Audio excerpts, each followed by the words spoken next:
Yun nga mga kabadiday, ngayong araw ay magmumukbang tayo ng Pinoy kakanin. So meron tayo ditong sapin-sapin, kutsinta at kalamay. Yun nga mga kabadiday, nilagyan ko sa ibabaw ng cheese. Yun lang ang meron ako ngayon. Charit! Yun nga mga kabadiday, kinuha ko dyan yung kutsinta. So ayan.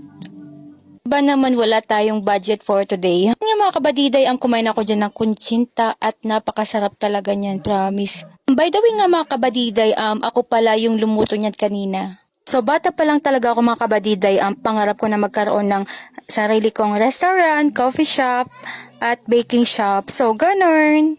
Kaya nga bumalik ako sa pag-aaral kasi nga gusto kong makapagtapos at matuto na rin mga kabadiday.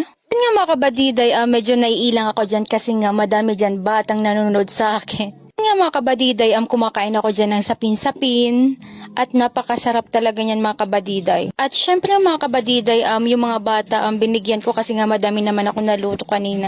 So yun lang mga kabadiday, sana nag-enjoy kayo and maraming salamat sa inyo. Bye!